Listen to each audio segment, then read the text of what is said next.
गीताभ्यास। जगत गुरु श्री कृष्ण के श्री चरणों में वंदन करते हुए आज 8वें श्लोक का अध्ययन करते हैं।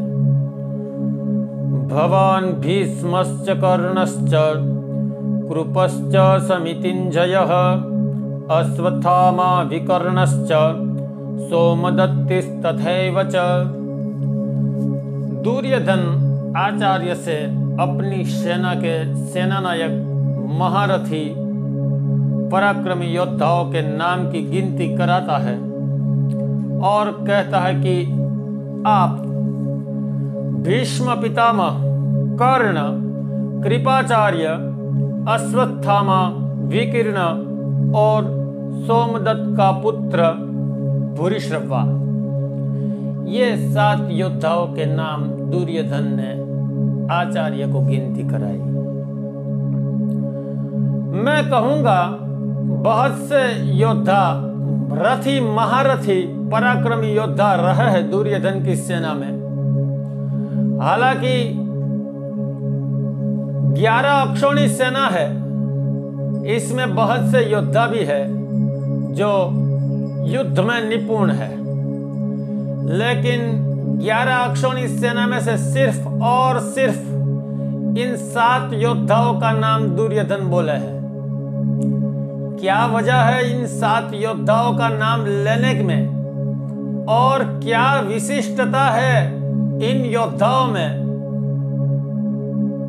तो ये जानने के लिए इस श्लोक को गहरे अर्थ में समझ लेना जरूरी है। इस श्लोक का गहरा अभ्यास करते हैं कि 7 योद्धाओं के नाम क्यों लिया गया। तो पहले नाम घोषित किया है दुर्योधन ने आचार्य का। मैं पहले भी कह चुका हूं, सभी प्रयत्न दुर्योधन का आचार्य का हृदय जीतने का रहा है और दुर्योधन चाहता है आचार्य की कृपा दृष्टि मेरे पर बनी रहे और इसकी निष्ठा की वर्षा मेरे पर अविरत बरसती रहे। तो ये सब तरकीबें दुर्योधन ने आजमाई। इन्हीं में से एक छोटी तरकीब यहां भी इस्तेमाल हुई। पहले कहा कि आप, यदि आप किसी कार्य के लिए किसी आदमी को मिले और यह काम आप उसी से करवाना चाहते हो, तब आप कहते हैं यह मेरा जो काम है आप ही कर सकते हैं और किसी के वश की बात नहीं, आप ये मेरा काम कर दे और मेरा विश्वास है आप मेरा ये काम कर देंगे ही।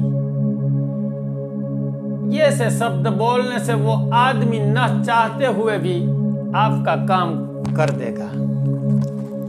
ये संसारी लोगों की छोटी बड़ी तरकीबें रहती है। यही तरकीब दुर्योधन ने यहां इस्तेमाल की और कहा युद्ध में जो मेरे प्रधान सेनापति, सेनानायक, रथी, महारथी रहे हैं, इनमें से पहले आप।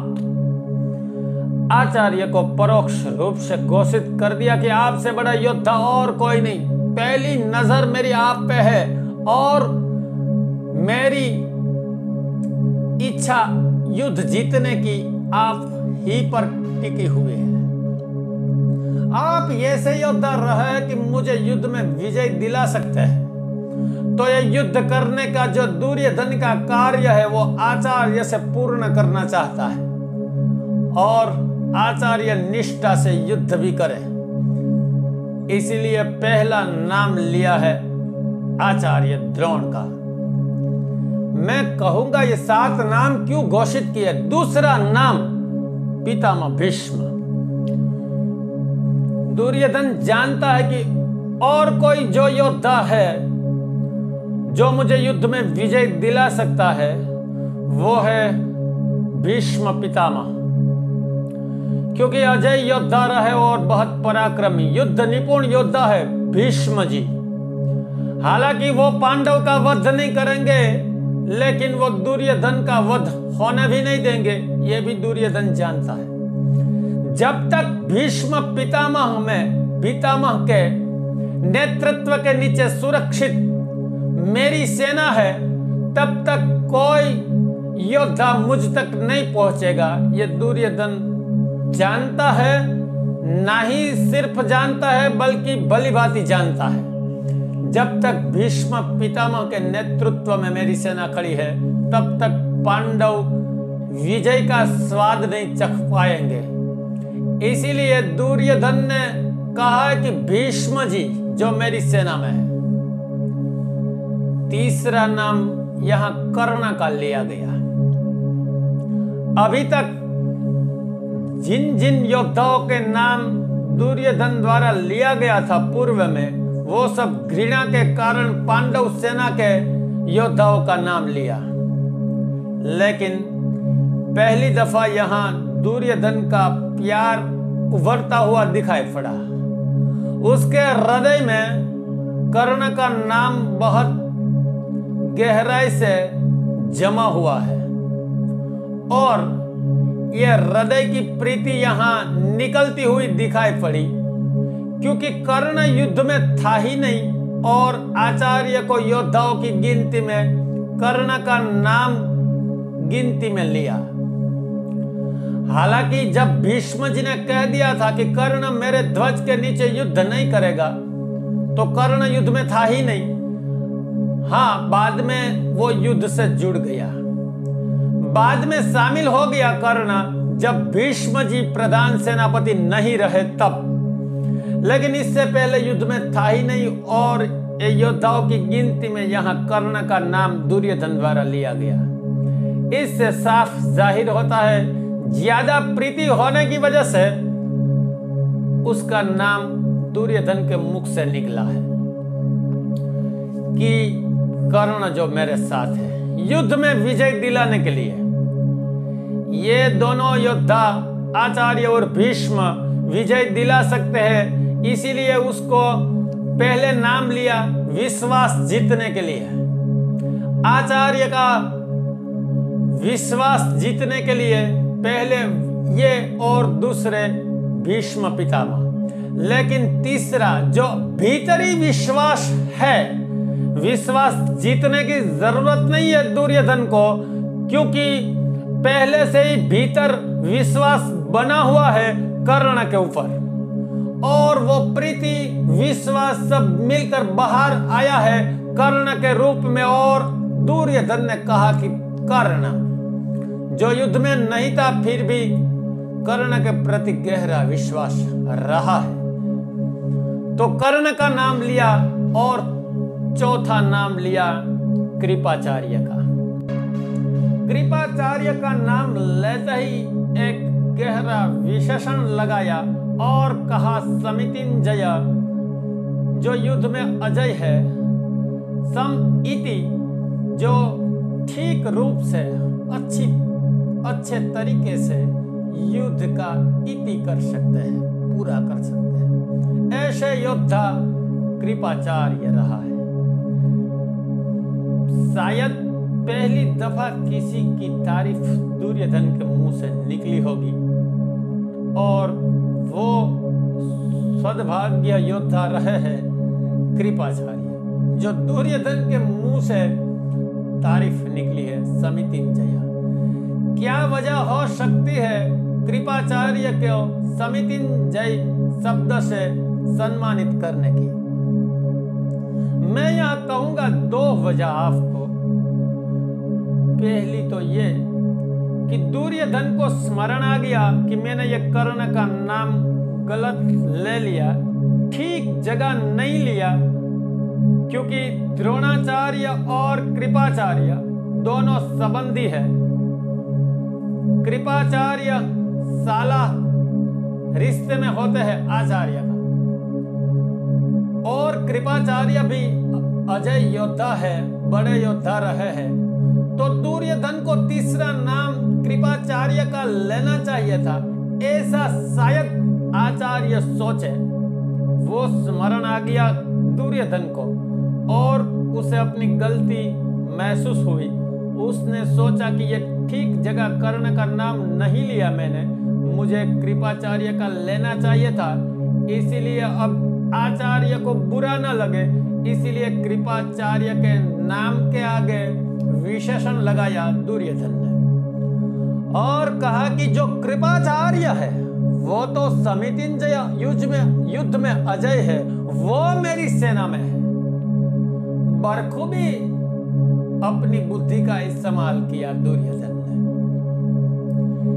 और दूसरी वजह यह भी है कि कृपाचार्य वास्तव में अजय ही है, उसमें कोई ज्यादा उपमा नहीं दी गई है दुर्योधन द्वारा, क्योंकि कृपाचार्य अजय योद्धा है, वो चिरंजीवी रहे हैं, युद्ध में उसे कोई मार नहीं सकता क्योंकि वो मृत्यु को जीते हुए है, इसीलिए उसकी मृत्यु तो होगी ही नहीं, अजय योद्धा है, ये भी एक कारण दुर्योधन द्वारा घोषित हुआ है।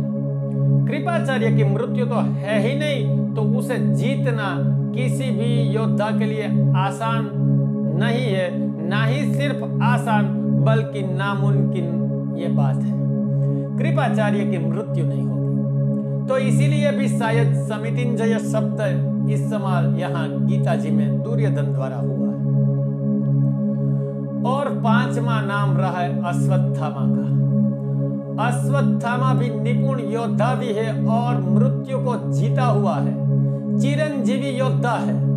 और सबसे महत्वपूर्ण बात तो यह रहेगी कि आचार्य को अच्छा लगेगा कि इस 11 अक्षौणी सेना में जो मुख्य सेना की गिनती हो रही है इसमें मेरे पुत्र का नाम भी शामिल है। कोई भी बाप प्रसन्न होगा जब अपने पुत्र की तारीफ सुनेगा।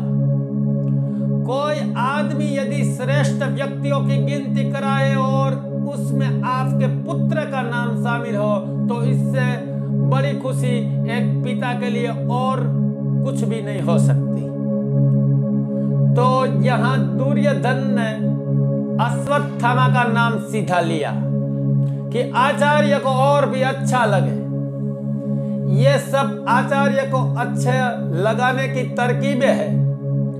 वास्तव में अश्वत्थामा चिरंजीवी भी रहे हैं और दुर्योधन निष्ठा उसकी भी जीतना चाहता है और वो भी युद्ध में विजय दिला सकता है दुर्योधन को, इसीलिए इसी का नाम लिया। और उसके बाद विकर्ण का नाम लिया। विकर्ण जो दुर्योधन का भाई रहा है, लेकिन जब सभा में द्रौपदी का चीरहरण हुआ तब एक ही ऐसा आदमी रहा जिन्होंने दुर्योधन को फटकारा, दुर्योधन को डांटा और विरोध भी किया, और वो था विकर्ण। तो यहां विकर्ण शायद मेरी तरफ निष्ठा न भी हो, कारण के पहले नहीं रही है, मेरा साथ बखूबी नहीं निभाया, भाई होते हुए भी वो शायद उसकी निष्ठा, उसका हृदय युधिष्ठिर को चाहता भी हो, तो यहाँ विकर्ण ये नाम की गिनती कराए कि ये भी है मेरा भाई जो मुझे युद्ध में विजय दिला सकता है। ये महान योद्धाओं में एक मेरा भाई भी शामिल है। हालांकि दुशासन महारथी रहा है और भी दुर्योधन के 99 भाई है जो रथी महारथी है और युद्ध में निपुण भी है, लेकिन इसका किसी का नाम 99 में से कोई भी का नाम नहीं लिया और ये सिर्फ और सिर्फ विकर्ण का नाम लिया है। तो ये बहुत चाल और बुद्धि का इस्तेमाल करके नाम बोल रहा है दुर्योधन, ना ही सिर्फ ऐसे योद्धाओं के नाम की गिनती करा दी आचार्य को। अपनी बुद्धि का इस्तेमाल किया है, भली भांति तरकीबें निकाली है। विकर्ण और सोमदत्त का पुत्र पुरीश्रवा, वो नाम धर्म निष्ठा के लिए दुर्योधन ने लिया है। एक और से दुर्योधन यह भी घोषित करना चाहता है आचार्य को, सब कहते हैं कि युधिष्ठिर धर्मनिष्ठ रहा है, ये धर्म युद्ध में धर्म युधिष्ठिर की शिविर में पनाह ले रहा है और मेरी शिविर में अधर्म पनाह ले रहा है। ये बात गलत है, ये भी साबित किया है श्लोक में दुर्योधन ने। इसीलिए इन 7 योद्धाओं के नाम दिए हैं। दुर्योधन ने ये 7 योद्धाओं के नाम दिए हैं जो धर्मनिष्ठ है, ऐसा प्रतीति करवाना चाहता है आचार्य को। इसीलिए इन्हीं 7 योद्धाओं के नाम लिए हैं। आप यानी आप अधर्म का साथ नहीं दे रहे, आप धर्मनिष्ठ है आचार्य।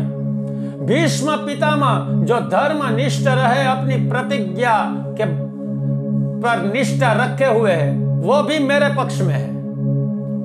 कर्ण उसकी प्रीति भी रही है और दान के हिसाब से कर्ण धर्मात्मा भी रहा है। हालांकि दुर्योधन का अधर्म में सभी जगह साथ दिया है, इसीलिए इतनी तारीफ महाभारत में भीष्म आचार्य ने कर्ण की नहीं की है, क्योंकि वो हर जगह दुर्योधन के षड्यंत्र में शामिल रहा है। लेकिन दान देने का उसका जो धर्म था, दान धर्म बखूबी निभाया कर्ण ने। इसीलिए कर्ण का नाम और कृपाचार्य धर्मनिष्ठ और कौरव के कुल गुरु रहे हैं और उपासक रहे हैं, इसीलिए इसका नाम। और अश्वत्थामा धर्मनिष्ठ, शायद धर्मनिष्ठ न भी रहा हो तो भी आचार्य उसे धर्मनिष्ठ ही समझेंगे, क्योंकि उसका पुत्र है।